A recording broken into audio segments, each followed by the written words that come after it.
À l'heure où tous les fans de comics en France pleurent le kiosque et à l'heure où on nous dit que le kiosque n'est plus possible sous nos latitudes, eh bien nous sommes absolument étonnés, surpris et remplis de joie à l'occasion de la sortie d'un bouquin trouvé en kiosque que j'ai acheté hier dans un relais de la gare Montparnasse. Ça s'appelle Spider-Man géant numéro 1, c'est nouveau et c'est un kiosque destiné à la jeunesse, certes, mais de qualité, à un prix qui coûte 6,99, c'est marqué là.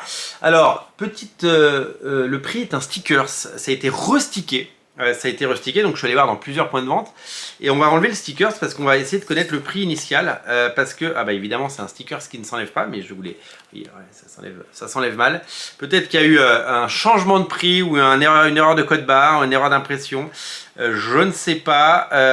Écoutez, quand j'arriverai à la fin de l'émission, peut-être que j'arriverai à enlever ce code barre. En tout cas, je n'y arrive pas parce que il est là, il est bien là. Il y a un prix. Est-ce qu'il y a un prix? J'arrive pas à avoir de prix. Bon, tant pis pour moi. Spider-Man géant numéro 1. Ça fait évidemment penser, parce que c'était juste à côté d'un Picsou géant. Ça fait penser à toutes ces parutions, tous ces bouquins qu'on trouve à longueur d'année.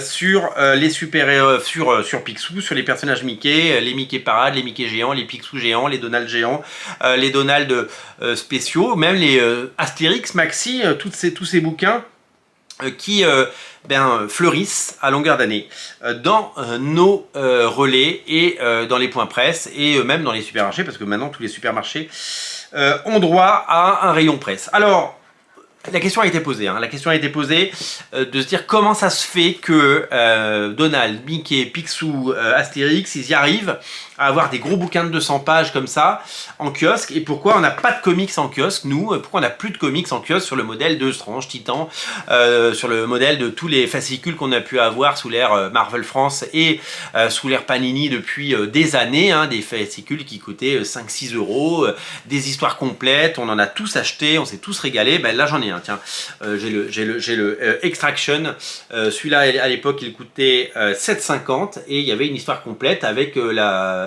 série de Ed Brisson et Pépé Larraz qui était absolument magnifique et de haute volée. Pourquoi on n'a plus ces bouquins là? Alors on sait pourquoi il n'y a plus de kiosques à la base, les kiosques qu'on a connus en tout cas, parce que les petits prix entre guillemets, en sachant que la distribution, les NMPP, appelez Prestalis, appelez-les comme vous voulez, prennent une énorme partie du prix de vente, et bien c'était pas rentable pour les éditeurs, qu'ils s'appellent Panini, qu'ils s'appellent Urban, qu'ils s'appellent Delcourt, c'était pas rentable pour eux de les proposer. C'était quelque chose qui était totalement à perte. Donc c'est un choix, est-ce que vous voulez perdre de l'argent ou pas? Ils ont tous décidé de jeter l'éponge et ils ont tous jeté l'éponge et peut-être qu'ils ont bien fait. On est très malheureux depuis parce que il y a évidemment il y a plus de kiosque et donc on pensait que c'était condamné. Mais on voyait quand même ces kiosques Donald, Mickey, Picsou, Astérix. Et on se dit, mais ça doit être possible, ça doit pouvoir exister puisque ça existe, ces bouquins de 200 pages avec des jeux et avec plein de rédactionnels et avec plein de BD à l'intérieur. Ça devait être possible. Astérix, ça cartonne, vous le savez, le dernier Astérix, c'est 2 millions d'exemplaires. Il n'y a aucun comics qui se vend à 2 millions d'exemplaires. Mickey, c'est des tirages à 100 000 exemplaires, même dans les dernières années des kiosques Panini, aucun kiosque ne tirait à 100 000 exemplaires. Donc pour pouvoir gagner de l'argent, il faut en tirer 100 000. Ils n'en vendent pas 100 000, mais il faut pouvoir en tirer 100 000 pour pouvoir en vendre peut-être 20 000 au numéro. Et les 20 000 au numéro, évidemment, ça paye pour le reste et ça laisse de la marge. Donc il faut penser en très grande valeur, en très grand nombre.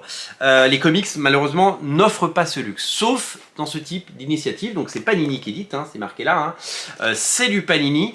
Et donc du coup, est-ce que c'est un pari? Est-ce que c'est une stratégie? Est-ce que c'est quelque chose qui va durer? A priori, le prochain numéro sort en septembre, donc vous allez peut-être pouvoir découvrir le numéro 2 en septembre, et nous verrons, nous serons là pour voir si ça continue, pour voir si c'est quelque chose qui s'installe dans notre paysage et qui s'installe dans les habitudes de consommation et qui devient le succès qu'on réclame. Moi je sais qu'en Angleterre, en Angleterre, toutes les fois où j'ai pu y aller, et j'y vais au moins une fois par an, il y a des bouquins comme ça dans les kiosques, ciblés jeunesse, et je sais qu'il y a déjà eu des tentatives, je peux rien incapable de toutes les citer, mais il y a eu à toutes les époques des tentatives pour bien entendu faire en sorte que on ait du comics notamment à destination de la jeunesse. Ça n'a jamais vraiment pris en France, en Angleterre ça a l'air de perdurer, et nous, on a cette tentative, ce nouveau numéro 1 qui est là. Donc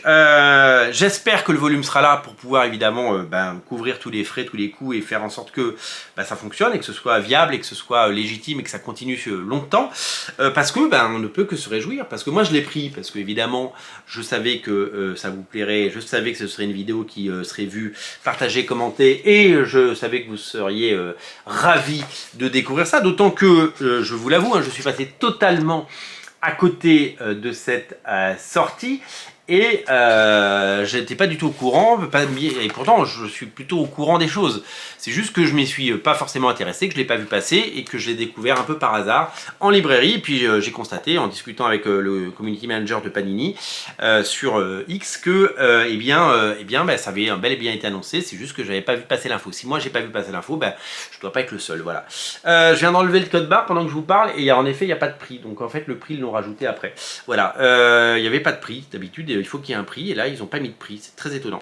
Donc voilà, le prix il est sur le stickers, moi je l'ai enlevé, comme ça fait plus propre. Il faudra que je fasse un petit peu de truc pour enlever le vernis des ongles parce que voilà.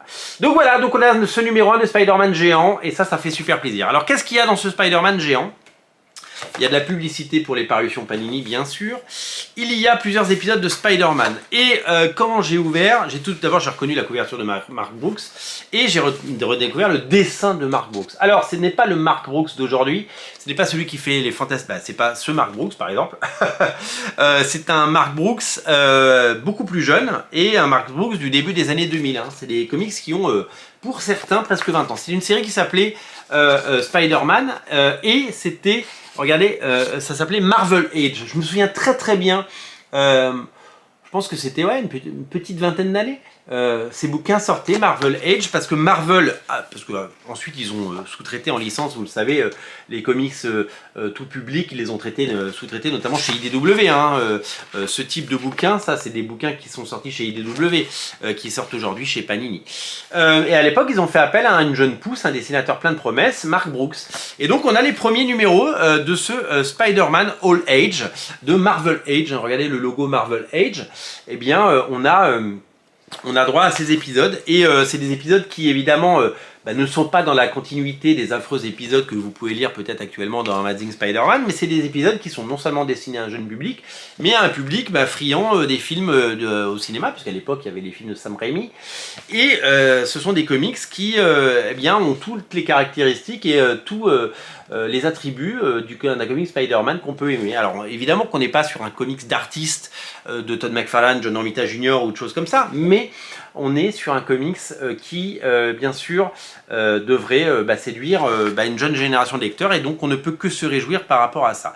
Il y a également du Marvel Age Fantastic Four, parce qu'il n'y a pas que du Spider-Man, donc sous le couvert Spider-Man géant, vous allez trouver du Spider-Man qui est dessiné aussi dans un style très cartoony et un peu japonisant par moment pour peut-être séduire un lectorat friand de manga et donc du coup c'est plutôt agréable de voir autant de contenu, 192 pages de BD, il y a même donc l'annonce du numéro 2 à la fin, une couverture de Scotty Young parce que ça fait plaisir et pas qu'une couverture de Scotty Young parce qu'il y en a d'autres et donc quelques bonus et donc des aventures pour les plus jeunes et pour les fans de comics comme moi. Voilà. Alors ça coûte quand même 8 €, c'est pas un petit prix, mais c'est assez encourageant et c'est plutôt enthousiasmant de voir sortir ce Spider-Man géant. C'est disponible bien entendu dès à présent en kiosque. Comme quoi, le kiosque, c'est possible quand on pense grand volume. Après, ce sont des paris, parce que ça peut se prendre les pieds dans le tapis, et ça peut être un échec financier, commercial et un accident industriel pour Panini.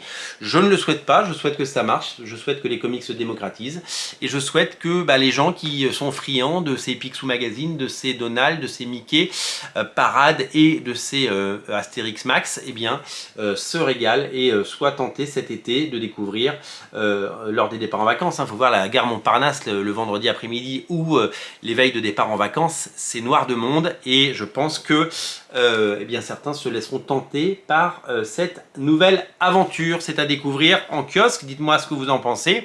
Allez-vous vous laisser tenter? En tout cas, je le mettrai dans les mains de mes enfants et nous verrons bien ce que cela nous donne. Salut!